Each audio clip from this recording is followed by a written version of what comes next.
Thursday, September 27th, at 6 o'clock p.m. will now, at Frederick Douglass High School, will now come to order. We'll now have the singing. We'll all rise for the singing of the Lift every voice and sing till earth and heaven ring, ring with the harmonies of liberty. Let our rejoicing rise high at the glistening sky. Let it resound loud as the rolling sea. Sing a song full of the faith that the darkness has taught us. Sing a song full of the hope that the present has brought us. Facing the rising sun till a new day begun. Let us march on till victory is won.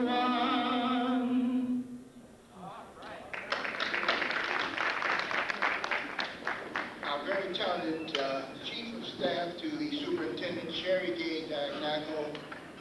You have a wonderful voice. I just heard that you had such a voice just earlier today. I knew you were multi-talented. Before you present it, we're going to return back to the agenda. We're here tonight to provide you with a comprehensive update on the state of Detroit Public. Appreciate the sacrifice everyone made, including the 10% pay cuts taken by district employees in each of the last 2 years. Even though we were sued and settled with the DFT for 2.5% give back, which people will begin receiving next month, I would still tell you that these actions were necessary to move us toward financial stability. My goal was not to create shock to the system, but to challenge the system to make it better. And as the saying goes, I'd be shocked if you always do what you always done and you got better results. It doesn't happen. Included in this new approach was a plan to take 9 of our schools. Excuse me, I'm going to have to ask some comments in the audience. It's disruptive. Would you please refrain from editorializing while he's making his presentation? I'm sorry, Mr. Roberts, you may come in. Thank you, Mr. President.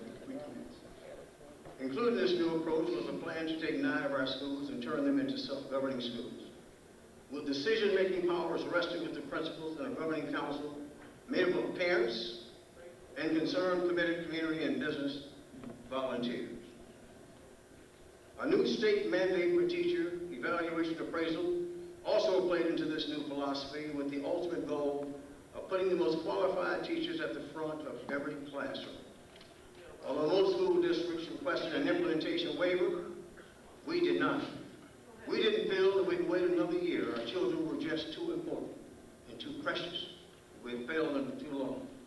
I'll tell you that this process was in no way easy or simple, because it meant that some teachers would not be returning to the system. The state miseducated our children, not DPS. So let's make that clear when we talk about bringing someone in to help correct the problem. That's good, that's fine, but make it clear who created the problem that you are sent in here to correct. Thank you. Mr. President, I would hope that people would see fit not to hold me accountable for 25 years of history. I'm not going to hold you accountable for 2 years of history. When I'm paying $1 million this year for things that school boards did that preceded you, I'm not going to blame you for that. Somebody else did that once upon a time. I paid $500,000 for a president doing something that was totally inappropriate. Okay, that's not responsive to the Member Davis. Vice President Davis, I'm sorry, Vice President Davis. Thank you, Mr. Chairman. Mr. Roberts, I think what we believed is that we would we need an apology from you because there's not been 100 years of mistakes in this district. I served on this board before, and I know we were achieving during the Jefferson administration. And I know up until 2000, we had 162,000 kids in this district that were progressing very well. Right. So I think you need to apologize. You made some mistakes. And I think that I can show you proof. Well, I would simply say to the president, it's obvious to me you need to call the governors of other people down there and talk to them, because I can't account for them, and I'm not responsible for them. I thank you, I share it. Thank you. It's good to be with you. He told the story for 100 years, and now someone's calling him down. He's been promoted. He is so mean. That's rude. Mr. Order, would you please? He is mean. Cocky.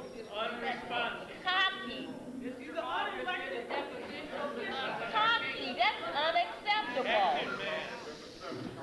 That is terrible. Lord Jesus, help me. Mr. Roberts, are you willing to come to the meeting on October 25th? God, are you willing to come? That is a shame. Deal with issues that you or I can't do what the state did. Well, don't talk about the 100 years. He brought that up. Member Rafferty. We seldom have an opportunity to meet with Mr. Roberts. Can't we, that others' presentation wait till the 25th?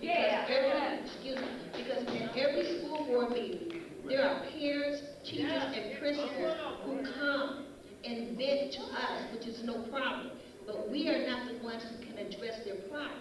So since we seldom have this opportunity with Mr. Roy Roberts, can't we postpone the other presentation and let us address and let the audience address?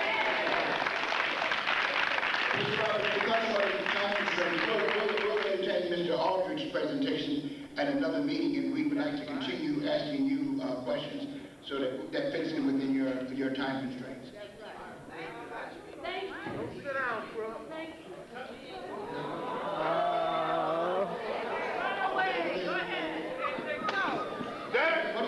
That is what happens when you have a dictatorship over you. We need to vote no on proposal 2 as if our life depends on it. Proposal 1. That's what happens when you got a dictator. That's dictatorship. And that man right there is a servant of a dictator. Mr. President, now I have a question for Queen Mother. Yes, when the investigators come from D.C. in January. No, we're going to D.C. The whole country is going to D.C. They've already been here. Remember, they've been here.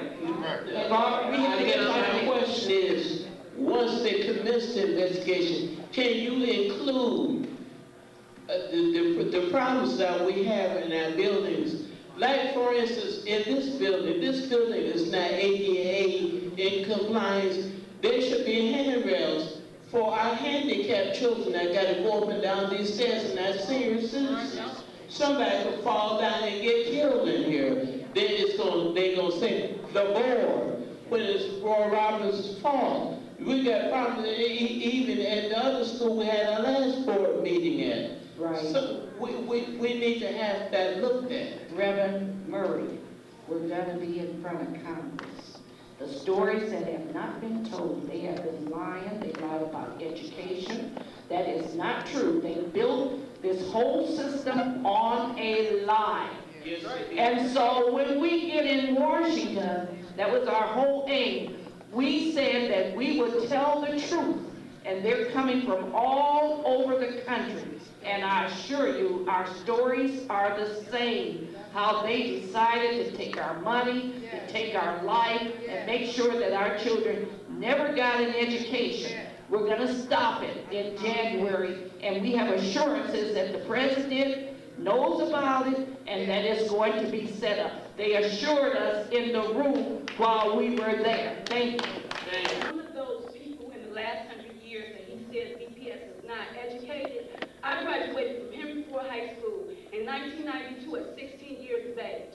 I was from a single mother, overcame unsurmountable odds because they had teachers that cared. They didn't get layoffs every year. They didn't have to worry about whether their kids was going to have medical insurance. They weren't worried about paying their car notes. So that's disingenuous at best. If you're saying you save the money, are you saving money because my child at Cass Tech has no accounting book, and this is her second year at Cass Tech in the county, and she's a junior, so that is her field of study? There's a group of kids at Cass Tech that has no accounting book. Is it because she has no Chinese book? How does my child study in study hall because she plays sports if she has no books to study with? There's nothing on the intercept. I resented the fact that Pearson told me, go to the computer. Go to the computer for what? Because if you do this new multiplication, I tried to help my child with multiplication. She tells me my teacher don't do it like that. Okay, I learned how to do it all so that you can really understand it before you take shortcuts. All of this shortcut stuff is new to me. 100 years, I find that insulting. You want me to take ownership of something that I do not own. I have no right to say who teaches my kids. And what that teacher said, my child went to Ann Arbor Trail Middle School. It's a magnet school. Deborah Ferguson is the best principal I have ever seen. When they told me my son, they were building prisons for him because he couldn't read, write, you could go to her in Title I and LSCO meetings, and she knew everything about the details of the kid that she was responsible for. Why wouldn't Roy Roberts take some of that private money and help